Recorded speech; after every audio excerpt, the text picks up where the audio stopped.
लोकसभा चुनाव में भारत आदिवासी पार्टी को समर्थन देकर जीतने वाली कांग्रेस पार्टी अब बैकफुट पर आ गई है। हाल ही में हुए विधानसभा उपचुनाव में मिले नतीजे में सबक लेते हुए कांग्रेस ने भारत आदिवासी पार्टी से दूरियां बना ली है और आरोप प्रत्यारोप का दौर शुरू हो गया है। वहीं कांग्रेस पार्टी ने आने वाले नगर निकाय और पंचायती राज चुनाव में बाप पार्टी से गठबंधन नहीं करने का निर्णय लिया है।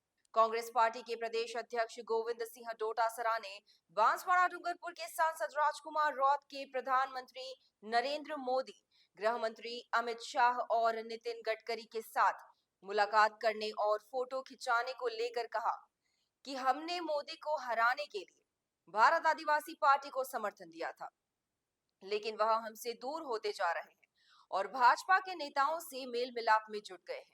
इसको देखते हुए कांग्रेस अब भारत आदिवासी पार्टी से दूरी बना रही है।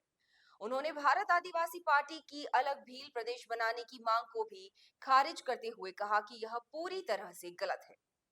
वहीं भारत आदिवासी पार्टी के सांसद राजकुमार रौत ने भी कांग्रेस पार्टी पर कटाक्ष करते हुए कहा कि किसको कितना जन समर्थन मिला है वह विधानसभा उपचुनाव में नजर आ गया है। इसलिए नगर निकाय चुनाव हो या पंचायती राज चुनाव, बाप पार्टी अपने बलबूते पर ही चुनाव लड़ेगी। इसी तरह पूर्व मंत्री अर्जुन सिंह बामनिया का भी एक वीडियो वायरल हो रहा है, जिसमें वह कहते हुए दिखाई दे रहे हैं कि आगे 5 साल में बाप पार्टी खत्म हो जाएगी। दोनों पार्टियों के नेताओं के बयानों में लगातार आ रही तल्खी के बाद अब देखना यह होगा कि आने वाले नगर निकाय और पंचायत चुनाव में अलग अलग चुनाव लड़ने पर दोनों में से किस पार्टी को ज्यादा फायदा मिलता है। वहीं दोनों पार्टियों के अलग अलग लड़ने से भारतीय जनता पार्टी को वोट बंटने का फायदा मिल सकता है। वागड़ की राजनीति में लगातार उतार चढ़ाव जारी है। ये 5 साल में निपट जाएगा। अब जो घोड़ा दौड़ता है उसको भी पता है कि वो कितनी लंबी रोज का घोड़ा है।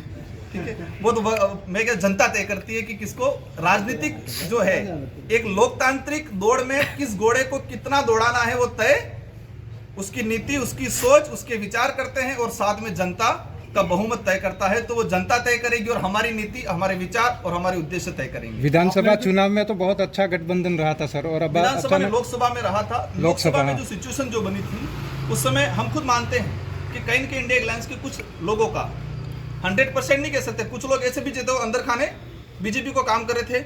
जिन लोगों का सहयोग रहा है उनका एहसान आज भी हम मानते हैं और उनकी जो भी बात होती है आज मेरे पास आते हैं, उनके काम में करता हूं। हम एहसानमंद लोग हैं, किसी को मतलब इधर उधर काम नहीं करेंगे और किसी को नजरअंदाज नहीं करेंगे। मैं सबका सांसद हूं, मेरे पास जो भी व्यक्ति आएगा किसी भी विचारधारा उनका काम करेंगे। अब उनके बोल कैसे हैं, वो क्या है, हमने बीजेपी को निपटाने के लिए उनका समर्थन दिया था और इसलिए दिया था कि उन्होंने कहा कि हम मर जाएंगे लेकिन भारतीय जनता पार्टी की नीतियों के और उनकी सरकारों के साथ में नहीं जाएंगे। हम उनकी नीतियों से मेल कभी हमारा नहीं है। अगर वो इस बात पे अडिग हैं तो हम साथ में हैं, अगर वो इस बात पे नहीं हो कि बीजेपी के साथ में जाते हैं तो उनका अपना राजनीतिक निर्णय है। हम हमारा काम करेंगे।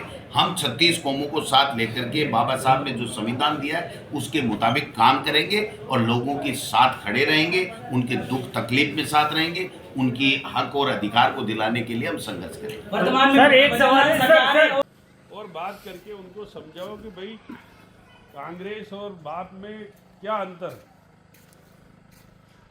और उसका उदाहरण जीता जागता है कि सलूम्बर वाली सीट। बात जरूर है कि आने वाले 5 साल बाद में आपको बाप कहीं देखने को नहीं मिलेगी। आज हम डर रहे, बाप ये कह रही कि जल और जंगल हमारी है। भाई ये तो कांग्रेस सरकार ने पहले ही वो अधिकार दे दिया है, पंचायत को दिया है।